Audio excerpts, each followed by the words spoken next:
Hello guys, welcome to a new video from the channel. This time we'll check how to see backup photos in Google. So let's start. It's very easy. Just go to Google Photos. Now that we are here, just go to our profile or main menu. For this, let's go to the right side. And here you will find the option that says backup is off.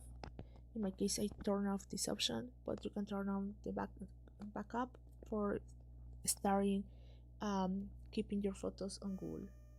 If you are activated, you will find all the photos here in Google Photos without any problem. You can see them by date, or also you can find by memories or collection. In this way, you will find all your backup photos in Google without any problem. Thank you for watching this video. Remember to subscribe and give a like to the video.